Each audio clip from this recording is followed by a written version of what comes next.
बिस्मिल्लाहिर्रहमानिर्रहीम। Students, ledgers and trial balance का chapter number 3 हमारा चल रहा था और लास्ट क्लास के अंदर हमने जो बात करी थी वो आपसे ये बात करी थी कि फाइनेंशियल अकाउंटिंग में दो कंट्रोल अकाउंट्स हैं, याद है सबको? एक आपको बताया था account receivable control account, format hopefully याद हो गया होगा। अकाउंट रिसीवेबल कंट्रोल अकाउंट जिसका नॉर्मल बैलेंस जो है डेबिट साइड पे होता है, एबनॉर्मल बैलेंस क्रेडिट साइड पे होता है। डेबिट साइड पे आपके पास क्या आता है? Credit sales, refunds, interest charge and dishonour cheque. अच्छा, इधर देखो तो opening balance, abnormal balance credit side पर, sale return, sale discount, cash receive from customer, bad debt return off, allowance for goods damage, contract set off, और आपके पास ending balance जो है CD इधर आता है और जो है वो बीडी इधर आ जाता है। नेक्स्ट अगर आप देखें तो ये हमने सारी आप लोगों ने जो है वजहें और रीजन भी लिख लिया था क्यों डेबिट में और क्यों क्रेडिट में आ रहा है। ऑन द अदर हैंड एक और भी आपने कंट्रोल अकाउंट बनाएगा। पूरी फाइनेंशियल अकाउंटिंग में दो कंट्रोल अकाउंट होते हैं। एक होता है अकाउंट रिसीवेबल कंट्रोल अकाउंट और एक क्या होता है बच्चों? अकाउंट। तो मेरा सवाल यह है कि अकाउंट पेबल अकाउंट जो है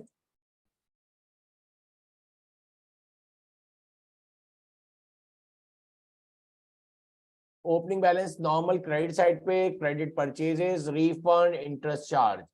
और अगर डेबिट साइड पे जाएं तो opening balance normal abnormal balance debit पे, purchase return, purchase discount, cash pay to supplier, set off contract, allowance for goods damage. इसके बाद अगर हम आगे मजीद बात करें तो आपके पास कुछ सवालात हमने कर लिए थे, याद है सबको? हाँ, अब इसके अंदर जरा देखें।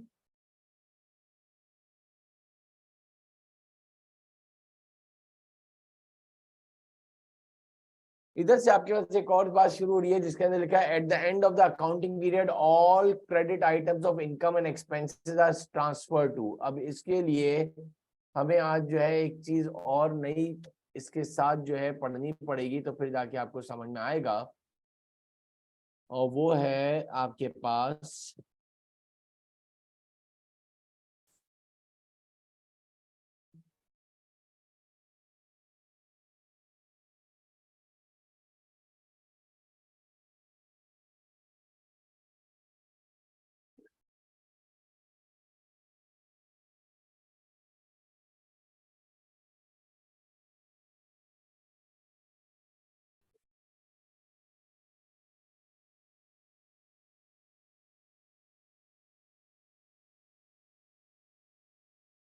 अगर इधर से हम स्टार्ट करें तो आपके पास क्लोजिंग प्रोसेस की एक हेडिंग डालो अपने पास रजिस्टर में सारे स्टूडेंट्स। क्लोजिंग प्रोसेस की हेडिंग डालो जरा, शाबाश।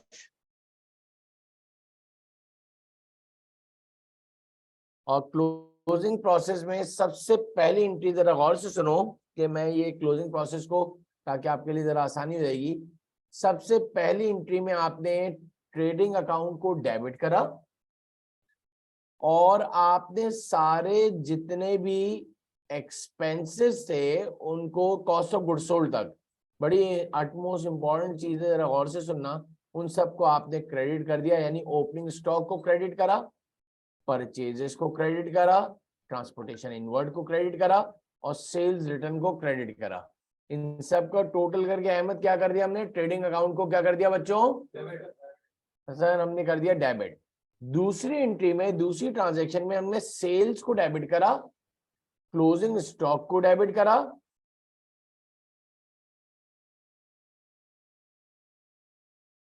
अकाउंट के अंदर जो है वो क्रेडिट कर दिया। अब जरा गौर से सुनिएगा, हमने opening stock, purchases, transportation inward और सेल रिटर्न। अच्छा, हम लोगों ने फाइनेंशियल स्टेटमेंट पढ़ ली? नहीं पढ़ ली?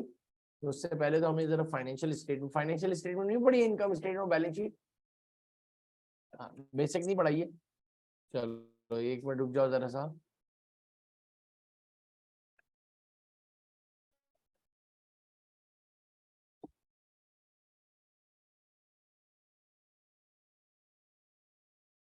ये इसके बाद हमें करना होगा जरा ये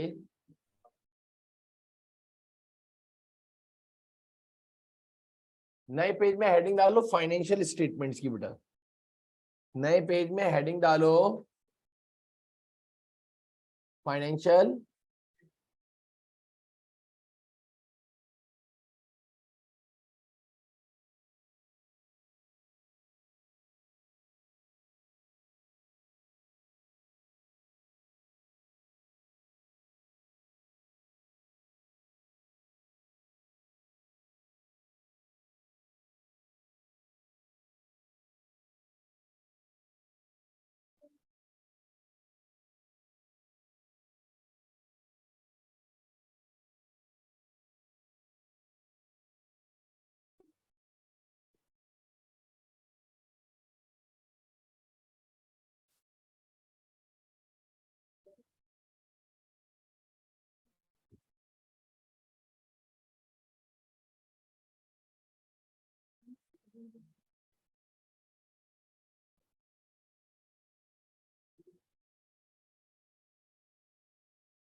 लिखो eight the end of the accounting period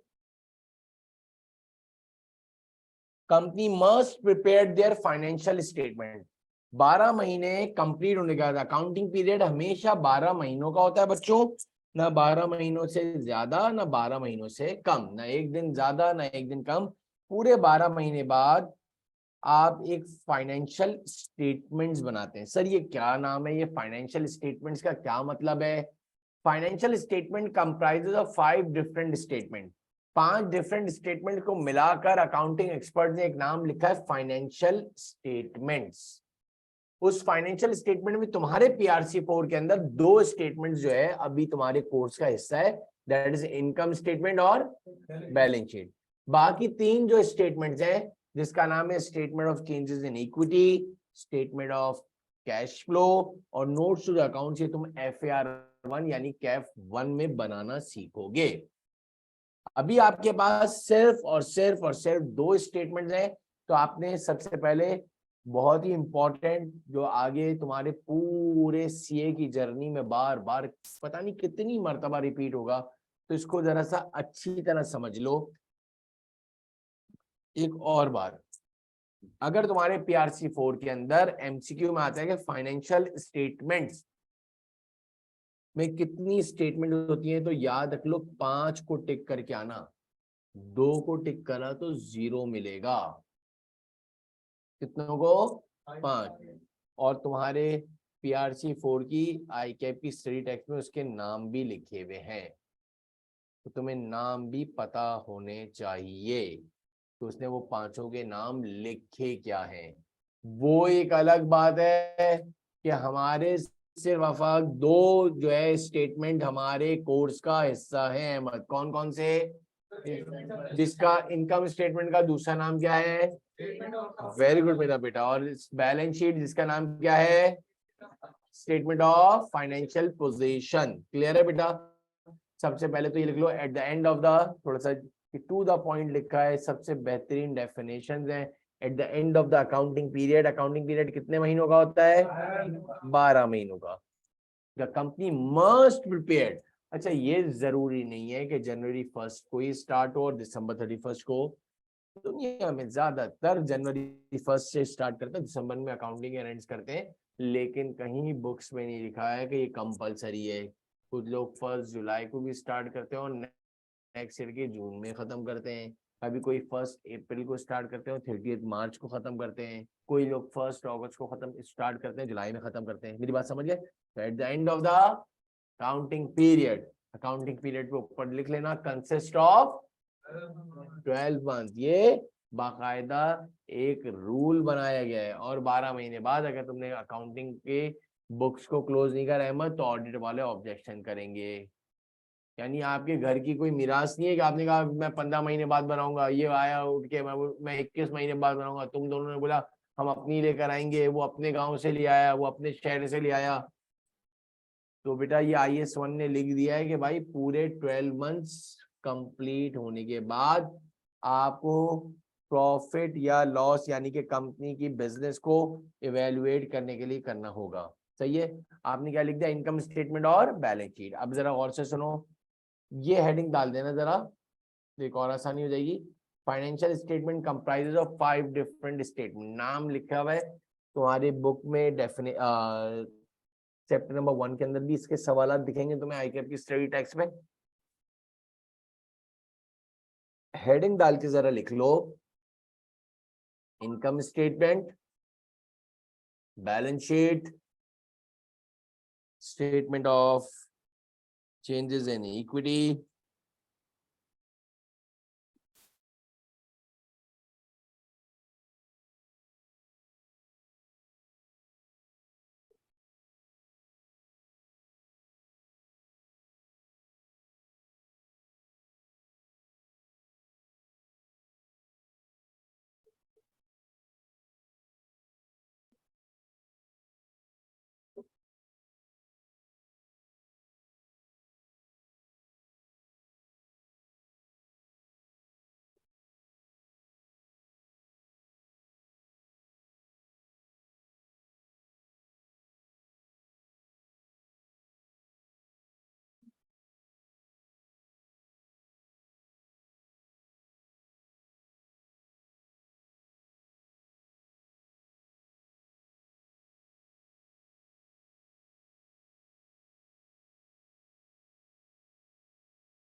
लिख लिया बेटा पांचवा नाम।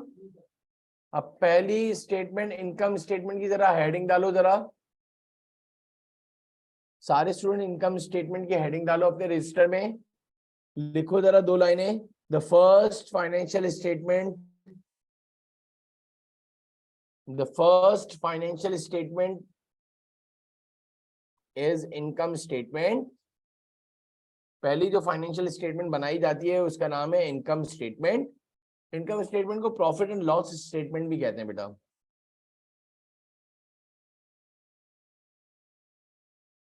Hello ji,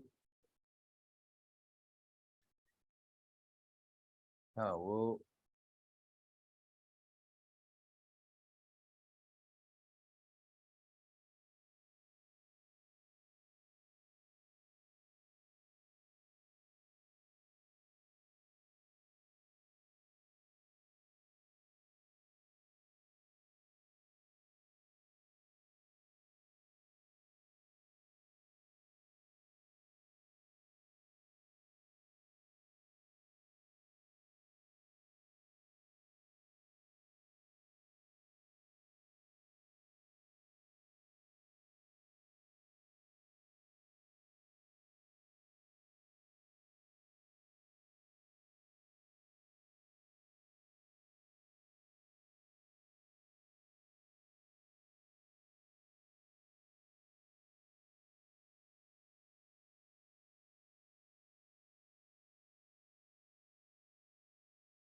the first financial statement is income statement.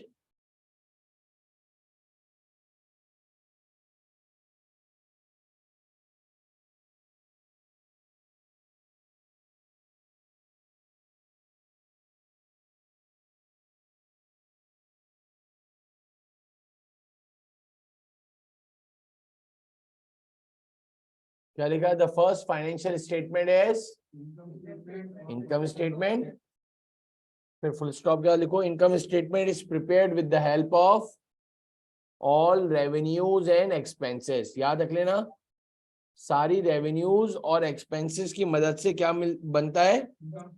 Very good बेटा।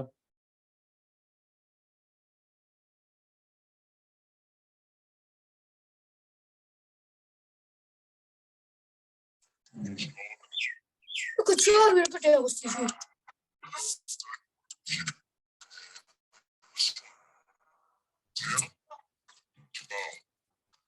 हाँ कहीं मारा लगा हुआ कहीं तरह 10 और चाहिए 10 और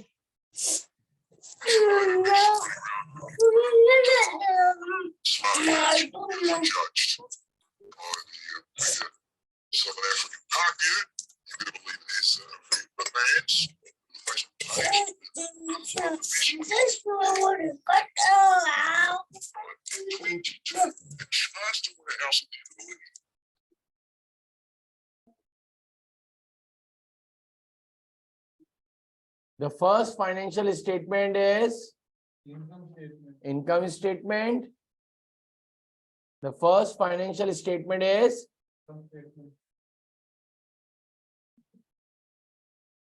income statement is prepared with the help of all revenues and full stop. If revenues are greater than expenses, the company make profits. If revenues are greater than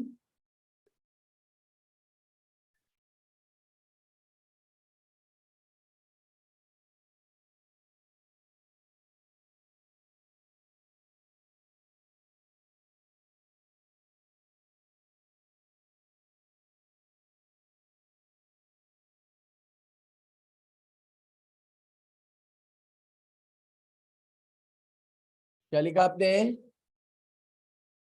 If revenues are greater than, the company make profits, and if expenses are greater than,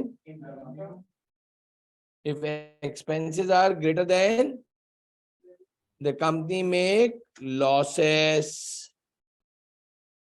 एक तरफ ये हो गया, फिर full stop गया। Next paragraph में लिखना,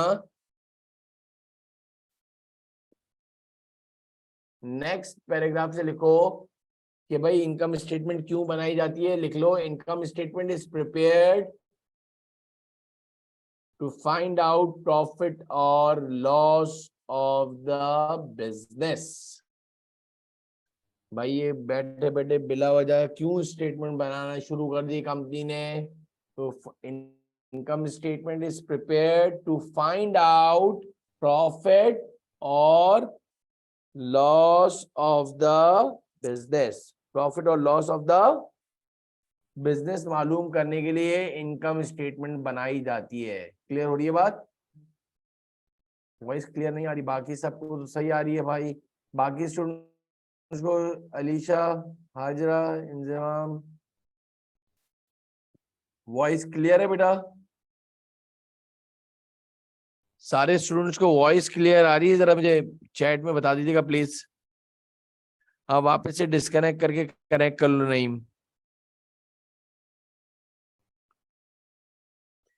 क्या लिखा आपने? Income statement is prepare to find out. चलें आगे बढ़े। नेक्स्ट हेडिंग डालो बैलेंस शीट की।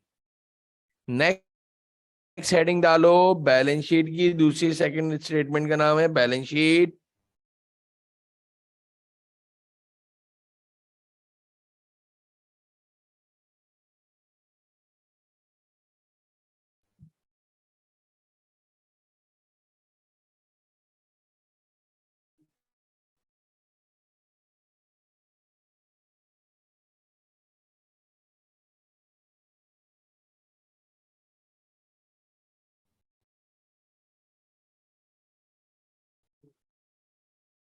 The second financial statement is balance sheet. The second financial statement is balance sheet. और फिर लिखोगे balance sheet is prepared with the help of all assets, liabilities and capital. यानी total 5 heads of account होते हैं बच्चों। एक होता है एसेट, एक होता है लाइबिलिटी, एक होता है कैपिटल, एक रेवेन्यू और एक्सपेंसेस। तो 2 हेड ऑफ अकाउंट से क्या बनती है? Income statement. बाकी 3 हेड्स ऑफ अकाउंट से बैलेंस शीट। नहीं, यही बात समझे? 2 हेड्स ऑफ अकाउंट से क्या बनती है और बाकी 3 हेड्स ऑफ अकाउंट से क्या बनती है? तो लिख लेना, balance sheet is prepared with the help of all assets, liabilities and capital. एक बात ये कंप्लीट हो गई। सर बैलेंस शीट क्यों बनाई जाती है? रीजन लिख लो फुल स्टॉप के बाद। नेक्स्ट पैराग्राफ से, balance sheet is prepared to find out current position of the business. Balance sheet is prepared to find out current position of the business. कोई बताएगा कितने हेड्स ऑफ अकाउंट होते हैं? 2 heads of account से क्या बनती है फरहान? और बाकी 3 हेड्स ऑफ अकाउंट से क्या बनती है? याद रहेगा बेटा? अब क्या करोगे सारे स्टूडेंट, जरा गौर से सुनो।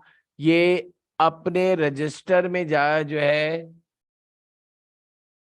प्रॉपर वे में एक नए पेज में जाओगे, सबसे टॉप पर एक लाइन ड्रॉ करोगे, वो तो कंपनी का नाम होता है। सेकंड लाइन में आपने लिखा इनकम स्टेटमेंट, फिर लिखा आपने for the year ended December 31 लिखा। और अब इसके बाद आपने क्या करना है, पेंसिल और स्केल से 3 कॉलम बनाइए। कितने बनाओगे? 3 कॉलम, पतले पतले बनाना। ये वाला कॉलम थोड़ा बड़ा रखिएगा। और ये जितने भी नए स्टूडेंट्स हैं बिल्कुल नीट एंड क्लीन ये आप बनाओगे। जरा अहमद पढ़ोगे क्या लिखा हुआ है सबसे पहले? शाबाश, ये आपको याद करके आना है बेटा। सेल्स माइनस सेल रिटर्न का दूसरा नाम, सब कुछ नाम पता होने चाहिए, फॉर्मेट तुम्हें याद होना चाहिए। जो नए स्टूडेंट्स हैं, वेरी फर्स्ट टाइम आए, नीट एंड क्लीन बनाओगे। ये जो हेडिंग है सबसे टॉप पे लिख देना, वो जो रजिस्टर के ऊपर लाइन होती है। सुनो इधर, ठीक है? नहीं, अब ये इनकम स्टेटमेंट का फॉर्मेट है। जरा 1 मिनट के लिए, 2 मिनट के लिए देखना, इसके बाद कॉपी करना, पढ़ना। जरा सेल में से क्या करा माइनस? अहमद, इसको सेंटर वाले कॉलम में लिखा। आफाक, तो जो माइनस करके जो अमाउंट बचेगा उसको तीसरा, जो सबसे लास्ट वाला कॉलम है हसन, सबसे लास्ट वाला जो कॉलम है, ये इधर देखो, ये फाइनल कॉलम है, ये मिडिल कॉलम है और ये फर्स्ट कॉलम है। तो और आसानी से याद हो जाएगा। तो सेल में से क्या माइनस करोगे अहमद? नहीं नहीं, सेल रिटर्न। तो क्या आंसर आएगा? नेट सेल्स आ जाएगा। उसको फाइनल कॉलम में लिख देना। ये एक्स एक्स एक्स का मतलब क्या है? अमाउंट है। क्या है? इसके बाद मेन हेडिंग आई किस चीज की Ahmed? Less cost of good sold. तो बताएगा कॉस्ट ऑफ गुड सोल्ड का मतलब जो गुड सोल्ड आउट हो गया उसकी कॉस्ट। Very nice. क्या फॉर्मूला है? सबसे पहले लिखा हमने ओपनिंग स्टॉक। क्या लिखा? तो मेरा सवाल ये है, ओपनिंग स्टॉक को आपने लिख दिया सेंटर वाले कॉलम में। किसमें लिख दिया? फिर आपने हेडिंग डाली एड नेट परचेजेस। किस चीज की हेडिंग डाली? नेट परचेजेस की हेडिंग है ये। हाँ, और उसमें क्या आया? परचेजेस आया। उसमें आपने ऐड करा ट्रांसपोर्टेशन इनवर्ड। ट्रांसपोर्टेशन, जिसका दूसरा नाम क्या है? Carriage inward. क्या नाम है? और तीसरा नाम फ्रेट इनवर्ड भी है। तीनों नाम है FREIGHT, फ्रेट इनवर्ड। अच्छा, नेट परचेजेस की आपने हेडिंग डाली और उसका फॉर्मूला क्या है? Purchases add less purchase return. तो gives you net purchases, gives you. और फिर नेट परचेजेस और ओपनिंग स्टॉक को ऐड करो तो क्या आ गया? Goods available for. चलो पहले इतना कॉपी करो।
मेरा सवाल ये है, सेल्स में से आपने सेल रिटर्न को माइनस करा सेंटर वाले कॉलम से, तो क्या आ गया बेटा? फिर कॉस्ट ऑफ गुड्स सोल्ड की आपने डाली हेडिंग। अब है क्या चक्कर, जरा गौर से सुनिएगा। जब आपने कॉस्ट ऑफ गुड्स सोल्ड की हेडिंग डाली है तो सबसे पहले आपने लिखा ओपनिंग स्टॉक, तो लिख दिया आपने जो भी अमाउंट दिया होगा ट्रायल बैलेंस में, उसको आपने लिख दिया सेंटर वाले कॉलम में।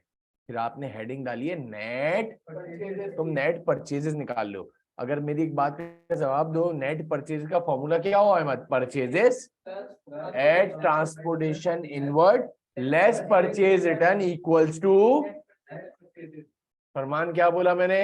नेट परचेजेस का फॉर्मूला क्या है जरा बताओ? परचेजेस, इधर देखो, इधर समझो, परचेजेस एट, अब उधर इधर देखो, purchases eight transportation inward less purchase return equals to, तो ये नेट परचेज आया ना बच्चों, उसके अंदर आपने ओपनिंग स्टॉक को ऐड करा। अब देखो अहमद, क्या मसला है कि बच्चे अभी नॉन सीरियस एटीट्यूड का मुजाहरा करते हैं और सवाल में जब थियोरेटिकल एस्पेक्ट से आता है, देखो ये कहीं पे इतनी प्रॉब्लमेटिक हो गया था कि मुझे ना चाहते हुए भी ये लिखना पड़ा। जरा देखना क्या लिखा हुआ है, sales minus sale return equals to, हालांकि ये कोई लिखने की बात नहीं है, लेकिन अफसोस, सद अफसोस ये है कि वो फिर भी टिक करके नहीं आया। आपके पास आया कि which statement is true. Hasan अभी मैंने बोला परचेजेस, अभी तुमने अहमद बोला था, पढ़ो इधर फरमान तुम, active purchases eight transportation inward less equals to, आप देखो नेट, और फिर हमने ऊपर फॉर्मूला क्या लिखा है अहमद? ओपनिंग स्टॉक में क्या ऐड करा तुमने? ये नेट परचेज इससे निकली है। उस ओपनिंग के अंदर तुमने जब नेट परचेजेस को जमा करा तो आंसर क्या आया? यानी एक जगह पे मैं पढ़ा रहा था, सच्ची कि तुम लोगों से एक खुली टुली बात है, आ ही नहीं जाता दिमाग में, कभी कभी ऐसा हो जाता है। इतना समझ लो कोविड के बाद इतना ज्यादा लेवल डाउन हो गया बच्चों में। फिर यूं बताया तो कुछ जाके असन समझ में आया, अच्छा क्या हो उसको, क्या है वो, सिर्फ स्टेटमेंट फॉर्म में लिखा हुआ है, तुम देख लो तुम्हारे सामने। ये जो अभी मैंने फॉर्मेट बनवा रहा हूँ, ये क्या है? स्टेटमेंट फॉर्म में, और वो कॉलम फॉर्म में।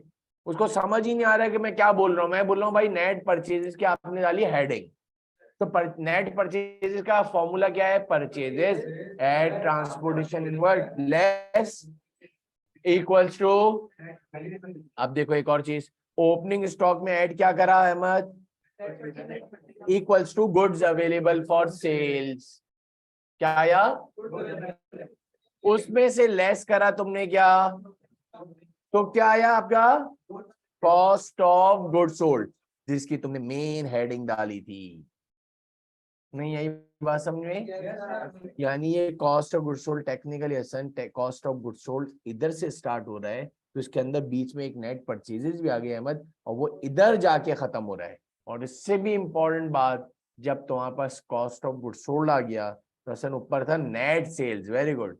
अच्छा मजे की बात ये है अहमद, उधर आ रहा है ये थ्योरी में तुमसे वो एग्जामिन कर रहा है, प्रैक्टिकल हो तो बंदे को, जो कॉमर्स वाले थे ना वो भी घूम जाते हैं। लिखा हुआ आता है which statement is true, which statement is false. इधर कॉन्सेप्ट वाली पढ़ाई मेरे बच्चे, बार बार मैं रिपीटेडली कहूंगा। अब देखो तुम, मैंने शायद यही लिखा है अहमद, तुम जरा पढ़ दोगे, opening stock plus equal to, अभी पढ़ा था सर हमने गुड्स अवेलेबल फॉर, फिर हमने पढ़ा नेट सेल्स में से, अच्छा मैंने फिर वो नहीं लिखा, मैंने वो नहीं लिखा, हालांकि मुझे वो भी लिख देना चाहिए था, गुड्स अवेलेबल फॉर सेल्स में से माइनस करना था क्लोजिंग स्टॉक, तो आता कॉस्ट ऑफ, नहीं यही बात समझे? गुड्स अवेलेबल फॉर सेल में से क्या माइनस करते हैं? इक्वल्स टू कॉस्ट ऑफ, और फिर इधर आया था नेट सेल्स में से क्या माइनस करा, तो क्या आया? ग्रॉस। क्लियर है बेटा? अब आगे जरा बढ़ते हैं, तुम लोगों ने कहां तक कॉपी कर लिया जरा बता दो मुझे। ग्रॉस प्रॉफिट के बाद हमने फरमान हेडिंग डाली है Afaq, add other income. Other income में परचेज डिस्काउंट आता है, इंटरेस्ट इनकम आ जाती है, सही कह रहे हो, बैड डेट रिकवर्ड आ जाता है। ये मेन तीन है। तो ये इन तीनों को सेंटर वाले कॉलम में लिखा तुमने, ये कहलाती है टोटल अदर इनकम। फिर टोटल अदर इनकम के बाद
लिखा बेटा, purchase return, purchase discount, purchase discount, bad debt recovered.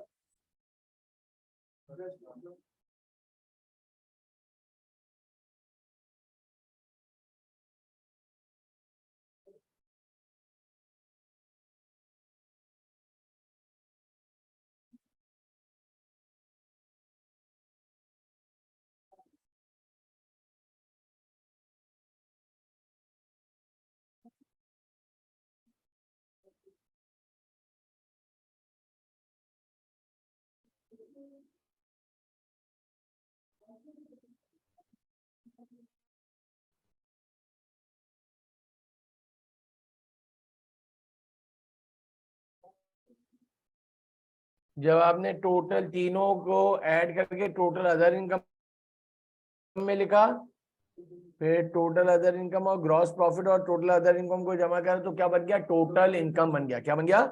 और फिर लेस अदर एक्सपेंसेस। देखिए आप लोगों ने इधर से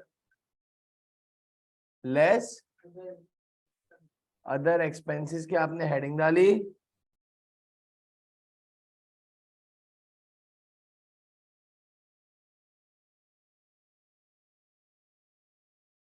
rent expense, salaries expense, wages expense, utility bill expense, discount allowed इधर लिखा जाता है, सेल डिस्काउंट इधर लिखा जाता है बच्चों, सेल डिस्काउंट इधर लिखा जाता है, रिपेयर एक्सपेंस, ट्रांसपोर्टेशन आउटवर्ड इधर लिखा जाता है, इधर नहीं होता, फर्स्ट इंटर में होता था। सेल में से सिर्फ क्या माइनस होगा, सेल रिटर्न। परचेजेस में से सिर्फ क्या माइनस होगा, परचेज रिटर्न।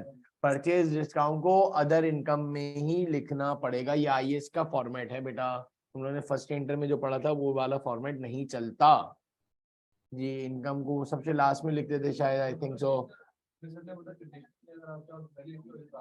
किस चीज को? नहीं भाई, नहीं नहीं, वो वाला कंप्लीट फॉर्मेट नहीं, मैं तो इसका ये फॉर्मेट ये याद करना पड़ेगा तुम्हें, इसको बिल्कुल भी हिला नहीं सकते। रिपेयर एक्सपेंस, ट्रांसपोर्टेशन आउटवर्ड, क्या लिखोगे, ट्रांसपोर्टेशन आउटवर्ड। फिर इंश्योरेंस एक्सपेंस लिख देना, और इधर ही इंटरेस्ट एक्सपेंस डाल दो अभी फिलहाल। अभी बताते हैं मेरा बेटा, हाँ बिल्कुल सही कह रहा है। ट्रांसपोर्टेशन आउटवर्ड है, और फिर इंटरेस्ट एक्सपेंस लिखा है। 5-6 नाम लिख लो।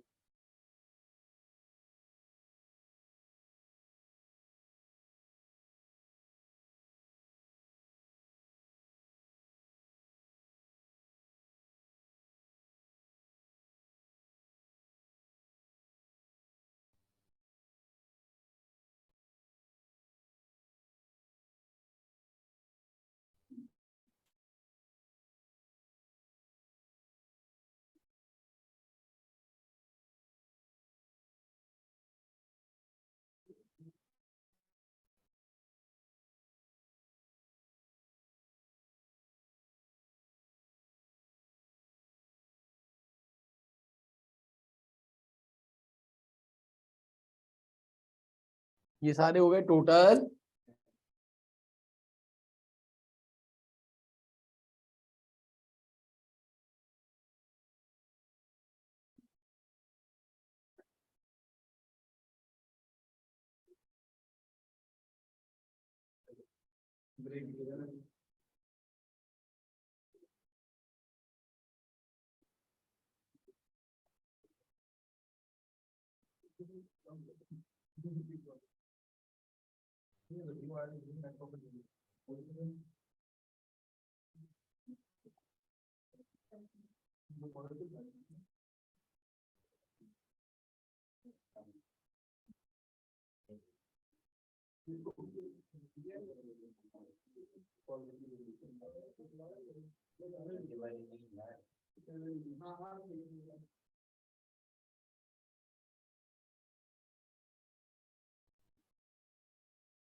लिख लिया बेटा, rent expense, salaries, wages, utility bill, sale discount,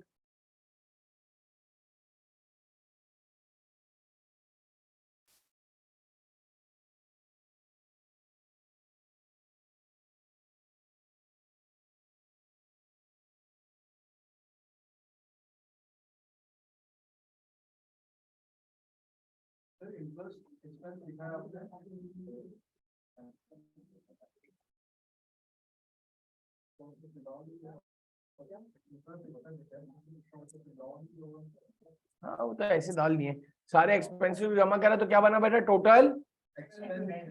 और फिर इसमें से जब टोटल इनकम में से ये माइनस करा तो पॉजिटिव में आंसर आए तो बच्चों नेट, और नेगेटिव में आंसर आए तो, बात कुछ समझ में आ गई है मेरी। अब जरा देखो ताकि एक जरा सा तुम्हें और भी अच्छी तरह समझ में आए।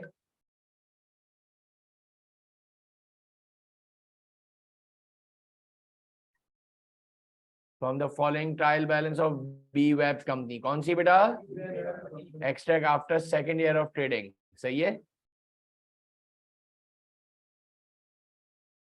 Prepare a trading and profit and loss year for the year ended December 31st. A balance sheet is not required, ये तो बात की बात है। अब हम क्या करेंगे, सबसे पहले सेल्स है तो आपको ये देखना है कि इनकम स्टेटमेंट में कौन सी चीज जा रही है और कौन सी चीज बैलेंस शीट में जा रही है। जो चीजें इनकम स्टेटमेंट में जा रही है उसके आगे मैंने कैपिटल आई लिख दिया है, आप लोग पेपर में कर लोगे तो बहुत आसानी हो जाएगी। और जो चीजें बैलेंस शीट में जाती है you have to suppose to write B. अब सेल्स को किस में लिखा हमने, आई। परचेजेस भी इनकम स्टेटमेंट में आती है, स्टॉक फर्स्ट मतलब क्या हुआ, ओपनिंग स्टॉक। रिटर्न इनवर्ड यानी सेल रिटर्न, अब वो इनकम स्टेटमेंट में कहीं पे भी आती हो, पूरी इनकम स्टेटमेंट की बात हो रही है। ट्रांसपोर्टेशन इनवर्ड, फिर क्या है सैलरीज, फिर क्या है सैलरीज है, फिर क्या है आपके पास मोटर एक्सपेंस, फिर क्या है रेंट एक्सपेंस, फिर इंश्योरेंस जनरल। तो ये मेरे ख्याल से इधर से इधर तक सारे इनकम स्टेटमेंट में आए। प्रीमिसेस जो है वो एसेट को बोलते हैं, तो ये बैलेंस शीट में जाएगा। Motor vehicle balance sheet, debtors account receivable का दूसरा नाम है, creditor balance sheet, cash at bank, cash in hand, drawings, समझ में आ रही बात, ये सारी किस में आएंगे, ट्रांसपोर्टेशन इनवर्ड आउटवर्ड क्या है income statement, return outward income, discount received income और फिर ये आपने क्या लिखा है, डिस्काउंट अलाउड, और फिर कैपिटल क्या है, बैलेंस शीट। और याद रखिएगा एक और बात सबसे इंपॉर्टेंट, जहां पे ट्रायल बैलेंस खत्म हो रहा होता है, जहां पर ट्रायल बैलेंस देन उसके लास्ट में आफाक स्टॉक एट 31 दिसंबर का हमेशा क्लोजिंग स्टॉक जो है वो ट्रायल बैलेंस के बाद दिया होगा, ट्रायल बैलेंस के, जिसको आप ईयर एंड एडजस्टमेंट भी कहते थे। तो वाहिद एक ऐसा आइटम है जो इनकम स्टेटमेंट में भी जाता है और बैलेंस शीट में भी जाता है। क्लोजिंग स्टॉक एक वाहिद आइटम ऐसा है, अभी तो हमने बहरहाल सिर्फ इनकम स्टेटमेंट का फॉर्मेट बनाना सीखा है। अब जरा सारे स्टूडेंट जरा इधर देखिएगा तो और भी आसानी हो जाएगी। ये तो वो फॉर्मेट था, एक और काम कर लेना अपने कहीं पे रजिस्टर में बैक साइड पे जहां पे नोट्स बनाते थे लिख लेना कि ट्रांसपोर्टेशन एक्सपेंस जो है ना वो दो टाइप के हैं बेटा, एक ट्रांसपोर्टेशन इनवर्ड कहलाता है और एक कहलाता है ट्रांसपोर्टेशन आउटवर्ड। जैसे कि मैंने कहा सर ट्रांसपोर्टेशन इनवर्ड जो है ना सर वो आपके पास जो है is a part of cost of good sold है।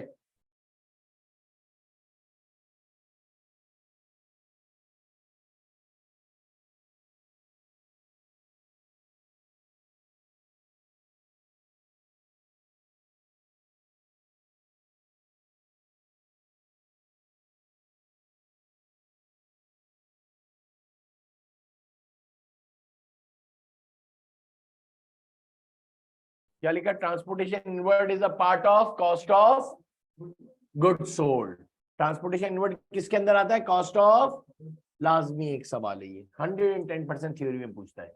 और ट्रांसपोर्टेशन आउटवर्ड किस चीज का है, अदर एक्सपेंसेस में जाता है सन, जो सेल्स को प्रमोट करने के लिए दिया जाए, जो सेल्स को, यानी एक बात समझाऊं, free home delivery.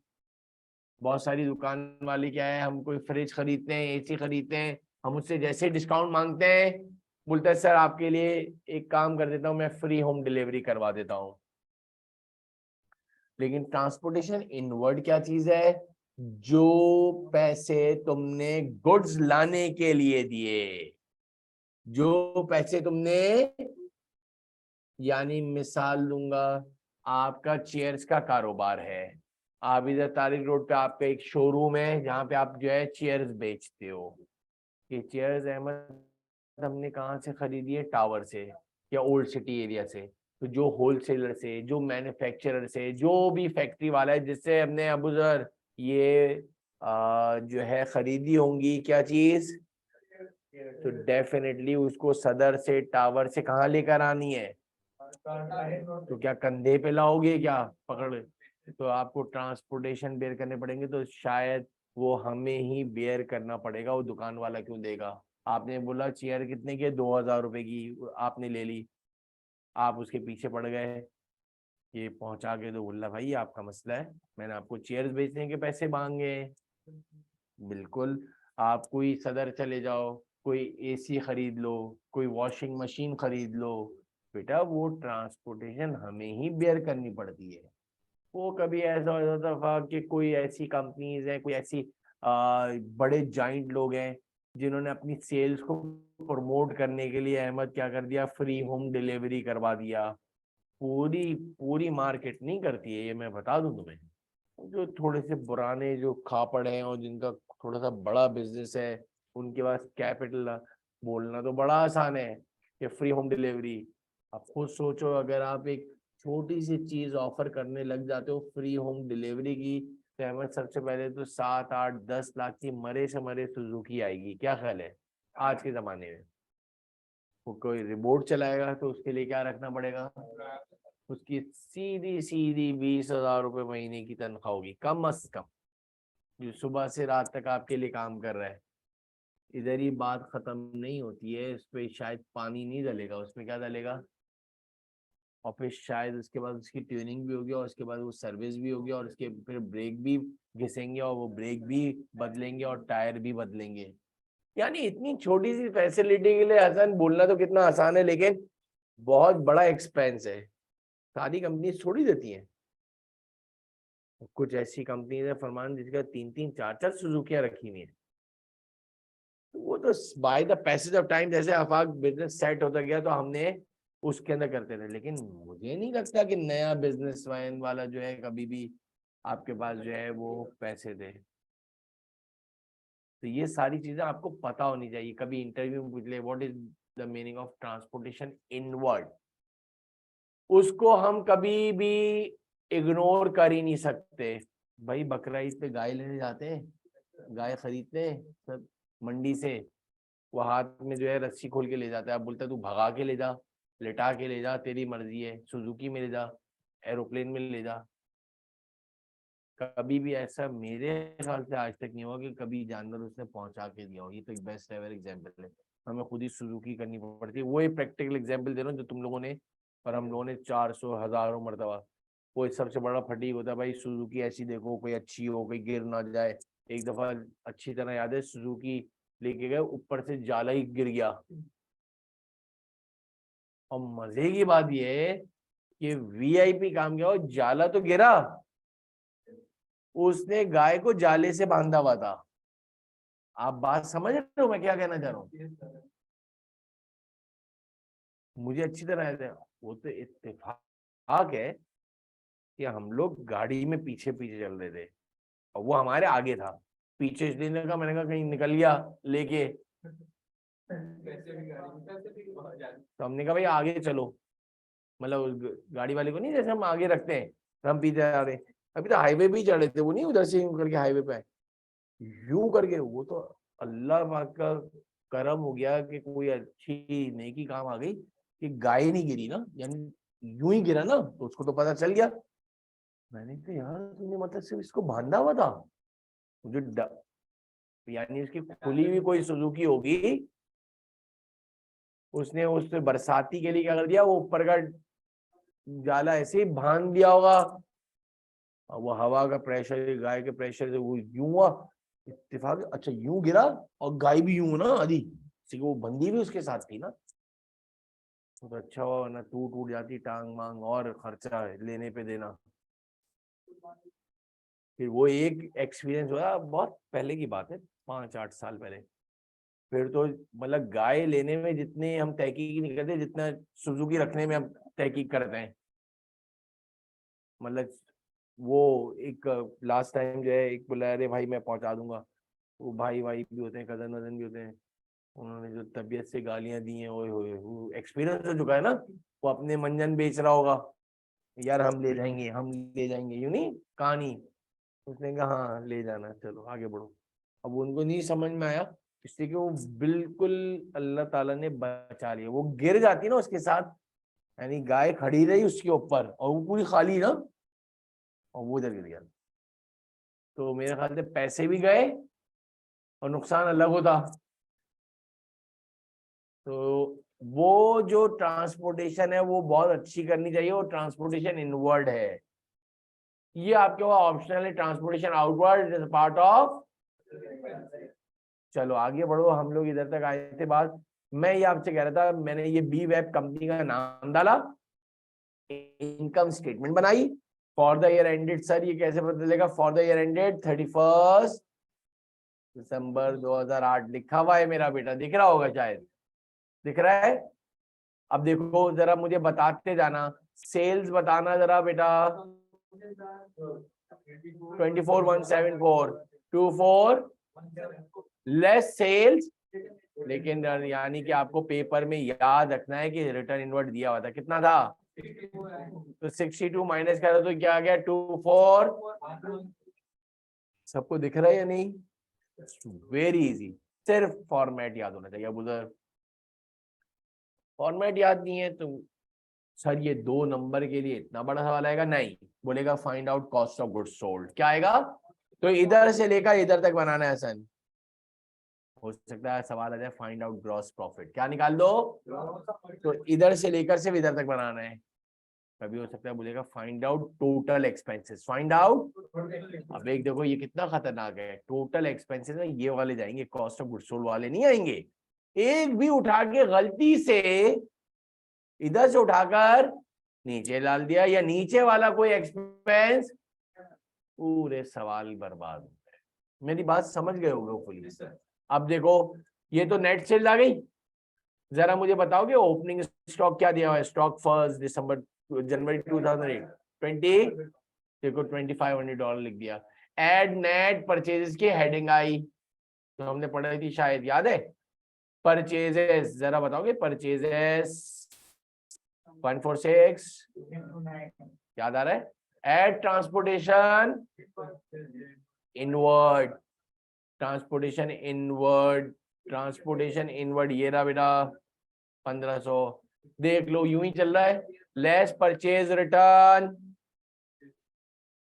Purchase return नीचे होगा, रिटर्न आउटवर्ड 50 दिख रहा है।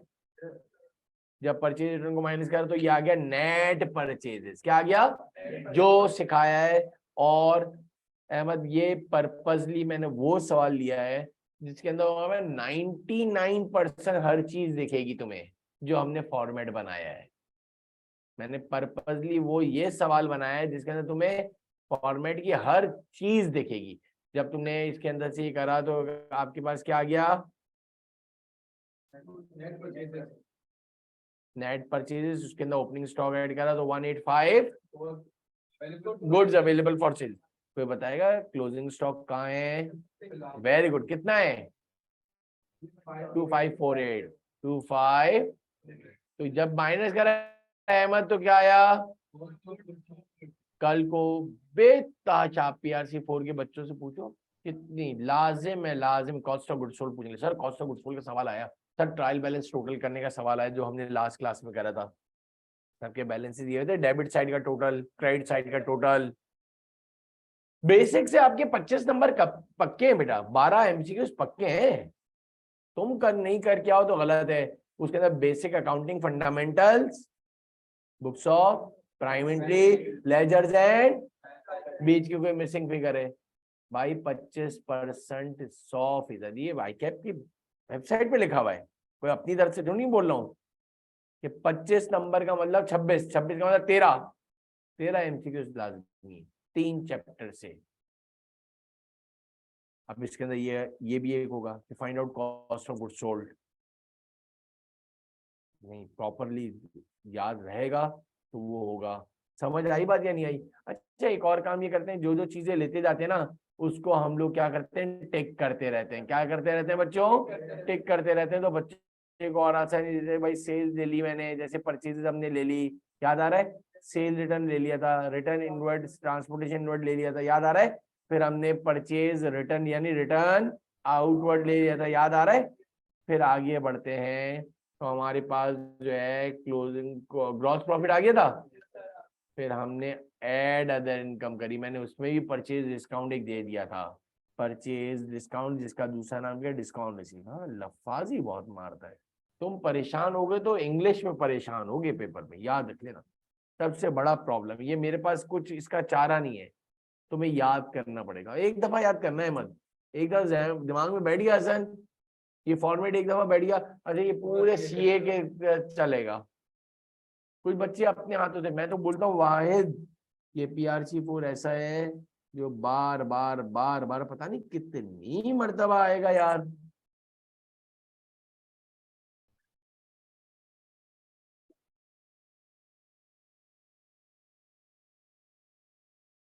आगे सुनिएगा। अब एक काम तो करो जरा, नए पेज में जाइए, नए पेज में जाइए, बी वेब कंपनी का हेडिंग डालो और इधर तक बनाओ।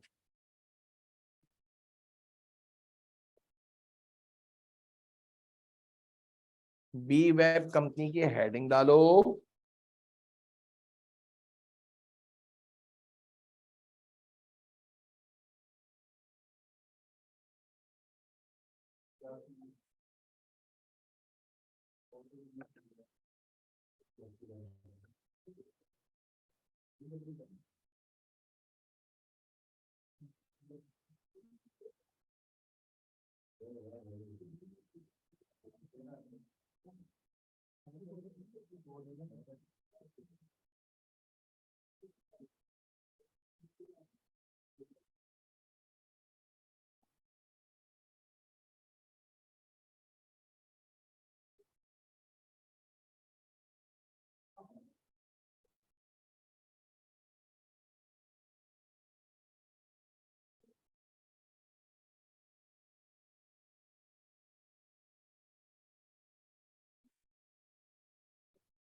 लिखा आपने?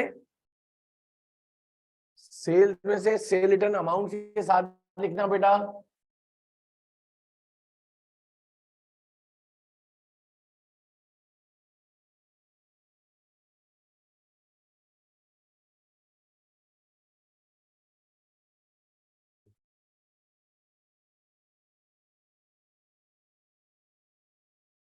जल्दी कॉपी कर लो, अब तो याद हो गया ना या नहीं? हाँ, इधर तक लिख लिया। कॉस्ट ऑफ गुड्स सोल्ड,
लिख लिया। गुड्स अवेलेबल फॉर सेल तक क्लोजिंग स्टॉक के बाद कॉस्ट ऑफ गुड्स सोल्ड बना लिया।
प्रॉफिट तक हो गया।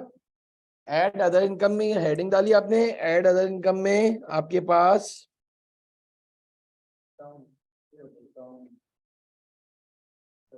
परचेज डिस्काउंट लिखा यानी डिस्काउंट रिसीव लिखा, डिस्काउंट रिसीव भी लिखा, परचेज डिस्काउंट भी ऐड करा। फिर आपके पास ये टोटल इनकम बन गई थी। क्या बन गई थी बच्चों?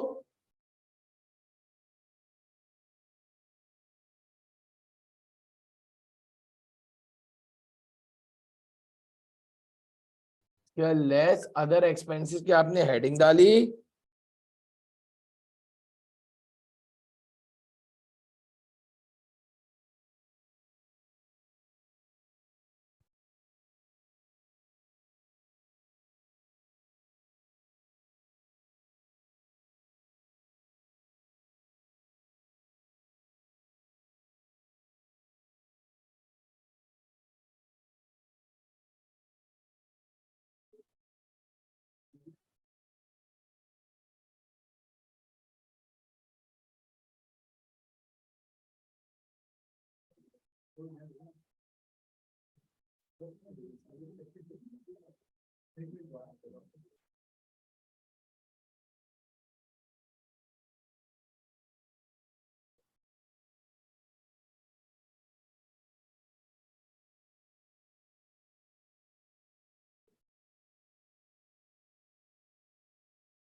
लिख लिया बेटा?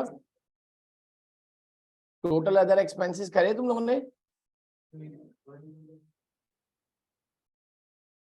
अच्छा, अब जरा ये देखो, जो सवालात थे उसके अंदर से अगर ऊपर से हम एक्सपेंसेस की बात करना शुरू करें तो ट्रांसपोर्टेशन इनवर्ट तो लिख चुके थे ना हम लोग। इसके बाद हमारे पास आ गया salaries, motor expense, rent expense, insurance expense और जर्नल। और इसके बाद लास्ट में हसन जाके ट्रांसपोर्टेशन आउटवर्ड भी था। देखो सही है सबको? रिटर्न आउटवर्ड पहले लिख लिया था, डिस्काउंट रिसीव पहले लिख लिया था। हाँ, डिस्काउंट अलाउड भी याद रख लेना। अपने पास एक और चीज लिख लेना, डिस्काउंट अलाउड जो है is a part of other expense. Sale discount is a part of, याद रख लेना, sale discount is a part of. ये सबको टोटल करा आपने, टोटल एक्सपेंसेस हो गए। और इसको टोटल इनकम में से आपने टोटल एक्सपेंसेस को जब माइनस करा तो आपके पास क्या आ गया?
लिख लिया बेटा? नेट प्रॉफिट तक कर लिया सबने?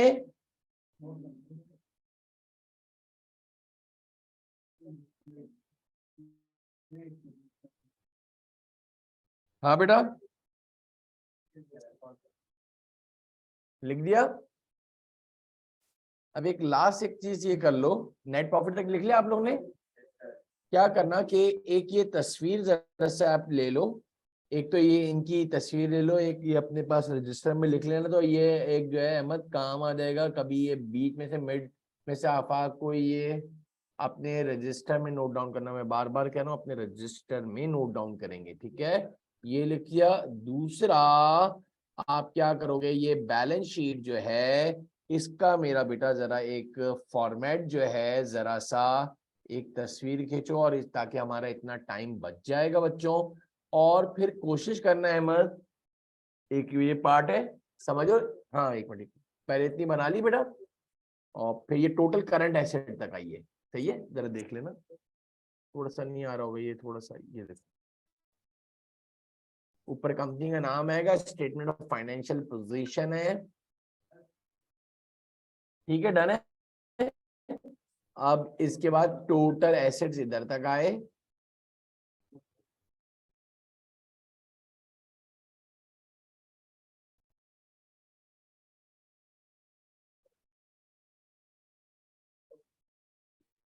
लिखा बेटा?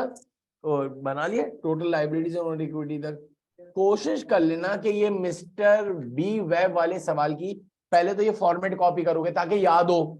अच्छा जरा से देख लो, सबसे पहले एसेट हेडिंग आई, फिर नॉन करंट एसेट्स आ गए, फिर करंट एसेट्स आ गए, फिर इन दोनों को ऐड करा तो क्या आ गया टोटल। अच्छा ये एक और बात, पूरे सीए के अंदर अब ये आपको वर्टिकल वे में बनानी है, कोई हॉरिजॉन्टल वे नहीं होता बेटा फर्स्ट एंटर वाला। फिर लाइबिलिटीज एंड ओनर्स इक्विटी की हेडिंग आई, लाइबिलिटीज आ गई बच्चे, फिर ओनर्स इक्विटी आ गए। ओनर्स इक्विटी में एक फॉर्मूला सिर्फ तुम्हें देखना है, capital at start add net profit.